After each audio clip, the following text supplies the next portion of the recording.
हम इस वीडियो के माध्यम से जानेंगे कि आप अपना सीयूटी यूजी का एग्ज़ामिनेशन तो दे ही लिए होंगे। बाकी आप किसी भी यूनिवर्सिटी में काउंसलिंग करवाने जाते हैं तो उसका प्रक्रिया क्या होता है, डॉक्यूमेंट क्या लगते हैं और उसका क्या-क्या प्रोसेस होता है, हर एक चीज़ इस वीडियो के माध्यम से आपको साझा करेंगे, बताएँगे। तो आप लोग वीडियो में बने रहें और हम आपको बताते हैं कि आपको कैसे वो अपना काउंसलिंग करवाना है कॉलेज या फिर यूनिवर्सिटी जहाँ पे भी आप एडमिशन लेना चाहते हैं। तो चलिए शुरू करते हैं। सबसे पहले तो आप लोगों को मैं बता दूं, आप किसी भी यूनिवर्सिटी में अगर आप काउंसलिंग कराने जाते हैं तो सबसे पहले आपको एक वेबसाइट पे अपना रजिस्ट्रेशन करना पड़ता है, जो कि अगर आप इलाहाबाद विश्वविद्यालय या फिर पीएचयू से अपना काउंसलिंग करवाना चाहते हैं तो सबसे आपको पहले रजिस्ट्रेशन करना होगा। वो रजिस्ट्रेशन जो है वो आपका ऑनलाइन मोड में होता है और यहाँ पे जनरल और ओबीसी की जो फ़ीस है लगभग 300 रुपये लगती है। हर यूनिवर्सिटी की अलग अलग है। जैसे इलाहाबाद विश्वविद्यालय की 300 रुपये लगती है। उसके बाद फिर आपको काउंसलिंग करनी कहाँ होती है, तो आपको काउंसलिंग है समर्थ पोर्टल पे करनी होती है यूजी के। फिर यहाँ पे अगर आप काउंसलिंग कर लेंगे तो फिर आपको क्या करना पड़ेगा, वहाँ पे अपना जो भी डॉक्यूमेंट मैं आगे बता दूंगा क्या क्या डॉक्यूमेंट लगता है समर्थ पोर्टल में, तो वो भी आप लोग डाल सकते हैं। उसके बाद फिर आपका कट ऑफ आता है। ठीक है, कट ऑफ आने के बाद फिर आपका होता है डॉक्यूमेंट वेरिफिकेशन। उसके बाद फिर आपका आईडी इशू हो जाता है, यानी कि एडमिशन सक्सेसफुल हो जाता है। ठीक है, तो ये बात आपको ध्यान में रखनी है।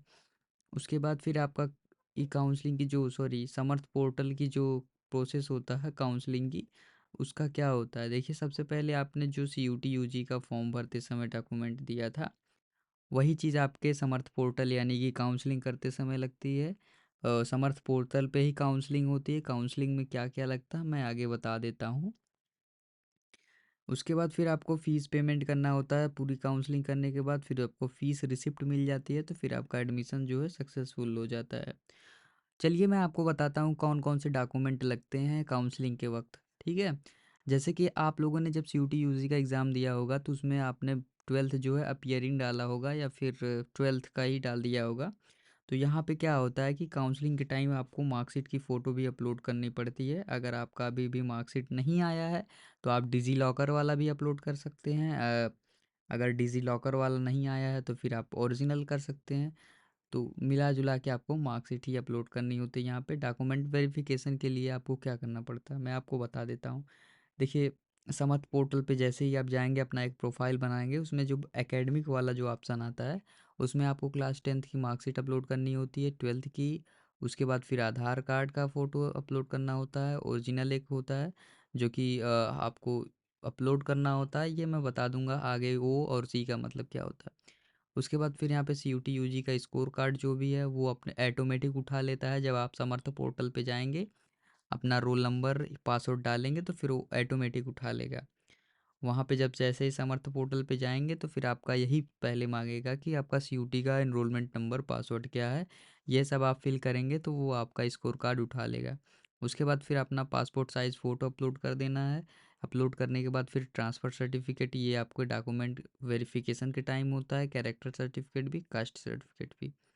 तो ये चीज़ें जो है आपकी काउंसलिंग के टाइम लगती है, सॉरी, ये चीज़ें तो नहीं लगती है। लेकिन हाँ, ये वाली जो चीज़ें हैं, पासपोर्ट साइज़ फ़ोटो हो गया, class tenth twelfth, Aadhaar card, C U T G score, ये जो है ई समर्थ पोर्टल के काउंसलिंग के टाइम ये सब लगता है। उसके बाद फिर क्या होता है कि आपकी काउंसलिंग जो है सक्सेसफुल हो जाती है। सक्सेसफुल होने के बाद फिर आपका आता है कट ऑफ।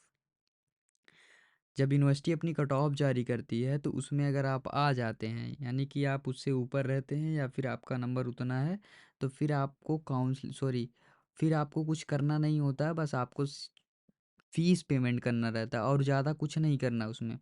जैसे आप कट ऑफ आ गया, आपने जो भी कोर्स सेलेक्ट किया था आपको दिख रहा फीस पेमेंट का, आपने फ़ीस पेमेंट कर दिया, आपका जो एडमिशन सक्सेसफुल हो गया, वही आपको फ़ीस रिसिप्ट मिल जाती है, वही आपका एडमिशन का पहचान हो जाता है। उसके बाद फिर आपको फ़ीस रिसिप्ट जो है आपको लेके जाके कॉलेज में इनरोलमेंट करवाना होता है। और ये जब आपका जो सक्सेसफुल फ़ीस पेमेंट हो जाता है उसके बाद फिर आपको क्या करना पड़ता है सुन लीजिए। देखिए, जब आपका सक्सेसफुल हो जाता है, जब सभी का एडमिशन हो जाता है कंप्लीट, तब यूनिवर्सिटी में बुलाया जाता है डॉक्यूमेंट वेरिफिकेशन के लिए। यानी कि आपको फिजिकल डॉक्यूमेंट लेके जाना पड़ता है यूनिवर्सिटी कॉलेज। जहाँ पे बुलाया जाता है वहाँ पे आपका डॉक्यूमेंट वेरिफिकेशन हो जाता है, वहाँ पे आपका टीसी जमा हो जाता है, वहाँ पे कैरेक्टर सर्टिफिकेट जमा हो जाता है, मार्कशीट की फ़ोटोकॉपी, अपार आईडी, ये सब आपका वहाँ पे जमा हो जाता है। वहाँ पे जमा होने के बाद फिर आपका जो है आपका आईडी कार्ड इशू किया जाता है, जो कि आपको मिल जाता है आईडी कार्ड। फिर आपकी क्लासेस चलनी होती हैं, फिर आपका एनरोलमेंट वही क्लास में ही आपका हो जाता है सब कुछ। तो यही था बताने के लिए आपको। तो उम्मीद करता हूँ कि आपको समझ में आ गया होगा। कोई भी समस्या होती है तो फिर आप हमारे Telegram channel Allahabad university page से जुड़ सकते हैं। वहाँ पे आपको हर एक विश्वविद्यालय की अपडेट मिलती रहती है, हर एक जानकारी मिलती रहती है। और कोई भी समस्या आता है तो आप कमेंट भी कर सकते हैं। तो उम्मीद करता हूँ कि आपको इतना समझ में आ गया होगा। नहीं समझ में आया हो तो फिर आप हमें कमेंट कर सकते हैं, आपको अच्छे से और समझा देंगे। Thank you so much.